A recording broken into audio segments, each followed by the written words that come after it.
Our former reporter, Lauren Southern, was banned from entering the United Kingdom this week. She was taking a bus in from France via the Channel Tunnel.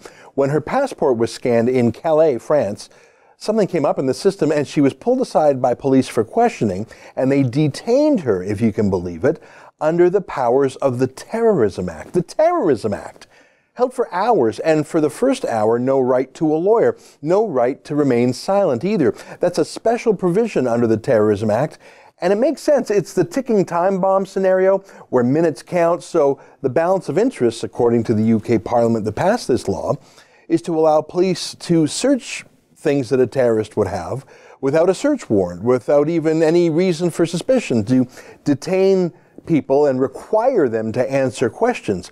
It's a very powerful law, but it was used against Lauren Southern not because she's a terrorist, of course, but because of her right-wing activism.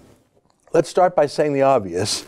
We believe in borders. It's really the essential definition of a country, a place that is geographically defined and defended and subject to the rule of law. Without borders, you don't have a country. And without the power to keep people out of those borders, you don't have a country in any meaningful sense. And without people who are citizens of your country having privileges that foreigners don't have, you don't have a country. It's like your own home. If it didn't have walls and a door, it wouldn't really be a home. And if you didn't have the power to determine who can come in and who can't, it really wouldn't be your home. And if the people who lived in it didn't have some privileges that strangers didn't, it really wouldn't be a home. Basic stuff, but we have to restate basic things these days. So we believe in borders and the right to exclude others, though the UK government doesn't seem to be doing that. There are 23,000 Muslim jihadis on a UK police watch list. Of course, you can't actually watch 23,000 people in any meaningful sense. They roam around the UK with impunity. Many of them are foreigners. Like Justin Trudeau in Canada, the UK happily welcomes back ISIS terrorists returning from Syria and Iraq. These are murderers and rapists who are the explicit rationale for the Terrorism Act. That's why the law was passed. And yet they return unimpeded to the UK. They do not hide, by the way. There is no need to hide because the UK does not catch them or prosecute them or expel them. They literally hold protests in the streets promising that they will turn the UK into a Muslim dictatorship, a theocracy, like they were trying to do with the Islamic State in Iraq and Syria. And now that law is being used to stop Lauren Southern from entering the UK. Here's the letter she was handed by the border police explaining why she's banned. I'm going to quote from it. By your own admission, on the 24th February 2018, you were involved in the distribution of racist material in Luton. I believe that your actions, whilst in the United Kingdom, present a threat to the fundamental interests of society and to the public policy of the United Kingdom. And then they barred her from coming into the UK. Here's the so-called racist material she was handing out in Luton. It's a joke, a social experiment of sorts, taking a left-wing campaign about Jesus and just swapping in the word Allah instead. Allah is gay, Allah is trans, Allah is all of us, etc. Here's Lauren on the street in Luton with signs on a rainbow gay colors saying Allah is a gay God. Now, it was styled as a prank, a peaceful activist prank to show the conflict between Islam and homosexuality and to show that how society treats criticism of Jesus and Christianity is different from how society treats criticism of Allah and Islam. Here's one of 1,000 left-wing think pieces about Jesus and homosexuality and interpretations of Christianity. Was Jesus gay? Now, is that racist like the police say it is? Of course not. Maybe it's rude, I don't know. How about saying Allah was gay? How is that even racist?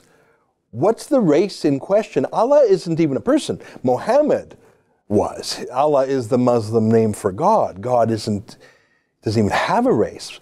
Muslims can be of any race. So where's the racism there? And look at the rest of the police letter. She's banned because she is a threat to the fundamental interests of society and to the public policy of the UK.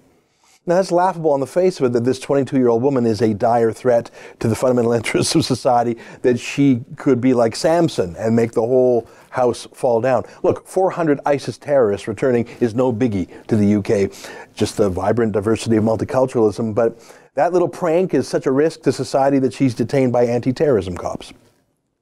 Now, the woman on the left of that picture in that prank, her name is Brittany Pettibone. She's a YouTuber, also right-wing. She talks about ethnic nationalism. Some people call that racism. Some people say it's just anti-open borders, anti-globalism. I really haven't watched enough of Brittany Pettibone's work to know, but I think that's the point.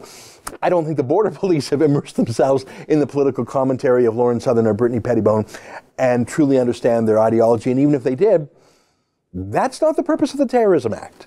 It is to stop terrorism, which is violence, not to stop peaceful YouTube commentators from talking about public policy. Now, I haven't watched most of what Lauren Southern has said in her videos since she left the Rebel, but I am sure it's peaceful and non-terroristic. Same with Brittany Pettibone. But she was detained last week too, Brittany was, trying to get into the UK. Let me show you her letter, and you'll have a tough time believing that this letter is real. There are so many spelling errors in it. It's a laugh, but let me read it to you. You have asked for leave to enter the United Kingdom as a visitor for 5 days, not days. But as you stated in your interview, I have reason to believe that you are seeking admission to the United Kingdom to interview Tommy Robinson, a far-right leader whose materials and speeches incite racial hatred. And then they go on a bit to talk about Pettibone's boyfriend, who is a political activist, and they describe his group this way, which is viewed in the UK as a right-wing organization. And then they end with that same line from Lauren Southern's letter about being a serious threat to the UK. So let's unpack Brittany Pettibone's letter a bit. She's banned from the UK, not because she has done anything. She hasn't even handed out the joke flyers at a gay Allah event. She's banned because she wants to meet with our other former reporter, Tommy Robinson, just to meet with him, to talk to him. By the way, you are allowed to meet with anyone in the UK. You can even go to a prison and meet with a murderer during visiting hours. That is not against the law. But now apparently just going to meet with Tommy Robinson is considered grounds to be banned from the whole country. And they say Tommy's materials and speeches incite racial hatred. That's what the letter said. Yeah, no, they don't. I know Tommy pretty well after working with him for a year. I've probably visited him a half dozen times. I've met his best friend since childhood, who just happens to be a black man, who worked with us too for the Rebel. I wouldn't mention that because it's irrelevant, and to Tommy, race is irrelevant. Anyone who knows anything about Tommy knows that he doesn't have a racist bone in his body. He grew up in a racially mixed community in Luton. In fact, Tommy, like me, is a big fan of Sikhs, and they love him. Tommy is against Islamism, that is political Islam and its violent expression through jihad. That's not a race. But even if that was racist somehow, even if Tommy were racist, is it now against the law to meet with people who have bigoted beliefs? Because like I said, there are 23,000 jihadis walking around the UK who don't just have hard feelings towards infidels that they keep quietly in their hearts. They positively want to do something with their hate. They want to fight and kill for Allah, whether he's gay or not. And Pettibone is banned because her boyfriend's group is, quote, viewed in the UK as right-wing. So her boyfriend's group is right-wing, according to some people in the UK. It is right-wing, I think, even though others might disagree. But is that enough to ban someone from a country? Because their boyfriend is right-wing, and they want to meet with Tommy Robinson. I say again, the UK has the absolute right to keep out foreigners. That's my view, at least. The UK itself doesn't seem to follow that rule. They take endless migrants, especially the Muslim and jihadist variety. It doesn't seem to be working out so well for them. Yesterday, news broke about a small city in the UK called Telford, just 150,000 people, where Pakistani Muslim rape gangs had, over the years, methodically trapped and exploited and gang raped 1,000 girls again and again and again. 1,000 girls! From 1,000 families in a city of just 150,000 people, there probably wasn't a single person in the whole town who didn't know someone or know someone who knew someone who was raped again and again by Pakistani Muslims. In fact, there were even murders and arson, and yet authorities did nothing for years for fear of being called, you guessed it, racist and right-wing. So yeah, open borders for Pakistani Muslim rapists, closed borders for girlfriends of right-wingers who want to talk to Tommy Robinson, and for a prank about gay Allah. The UK has the power to close its borders, but that power is limited by law. And let me close by reading to you from the official UK police guide to Schedule 7 of the Terrorism Act that was used to detain these people, because Let me read it to you. It's important. It's about abusing the law. Let me quote. Schedule 7 of the Terrorism Act provides these officers with unique powers to examine people who pass through the United Kingdom's borders. It is essential that they are applied professionally so that the police maintain the confidence of all sections of the public. Any misuse of these powers could have a far-reaching negative impact on police-community relations and hinder progress made in support of the government's counterterrorism strategy, unquote. I have just read to you from an internal police teaching document about the Terrorism Act, warning police not to abuse the powers.